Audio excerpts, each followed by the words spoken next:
ଏଡ଼ିକି bucket ପିଲା ଆମ 3 ଜଣଙ୍କୁ ସଦାବେଳେ ଚକମା ଦେଇ ପଳାଉଛି। ଆରେ ଏ ବିଲୁ, ତୁ ତ ଆମ ଜାତିର ସବୁଠୁ ବଡ଼ ଚତୁର ପ୍ରାଣୀ, ତୁ କିଛି କରିପାରୁନୁ? କରୁନି କଣ ମଉସା କହୁଛ? 4 ଥର ବାଘ ମାମୁଁ ଆଗକୁ ଆଣିଲିଣି, ସବୁ ଥର ପୁରା ଚିତପଟ ମାରି ପଳଉଛି। ହେଲେ ଏଥର ତାର ରକ୍ଷା ନାହିଁ। ଏଥର ଆମେ 3 ଜଣ ହେଲେଣି। ସେ ଯେମିତି ଆମ ବେଶ ଧରି ଆମକୁ ହଇରାଣ କରିଥିଲା, ଆମେ ସେମିତି ମଣିଷ ବେଶରେ ଯାଇ ତାକୁ ତା ଘରୁ ଭିଡ଼ି ଆଣିବା।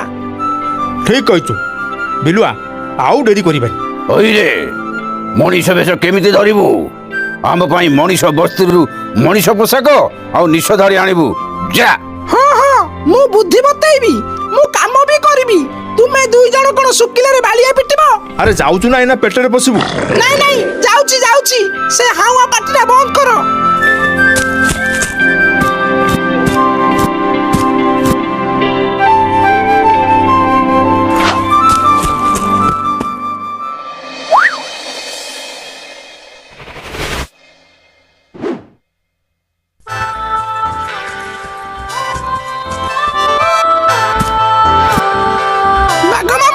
ପୋଷାକ ସବୁ ଆସିଗଲା, ଏଥର ବେଶ ଧାରଣ କର।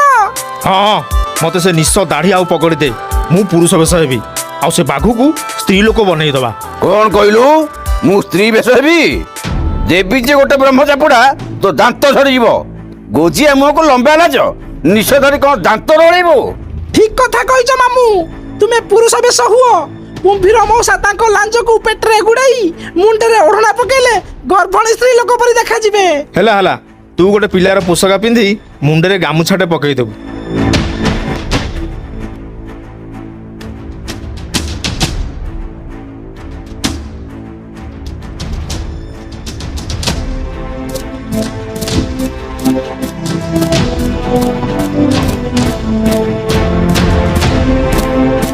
ଘରେ କିଏ ଅଛ ବାବା? ଭିକ୍ଷା ମୁଠେ ମିଳୁ। ତୁମେ ସବୁ କିଏ? ଭିକ କାଇଁ ମାଗୁଛ? ଆମ ଘର ଜଙ୍ଗଲ ସେପଟ ଗାଁରେ ଥିଲା। ବାତ୍ୟାରେ ଘର ଦ୍ୱାର ଭାଙ୍ଗିଗଲା। ଆମକୁ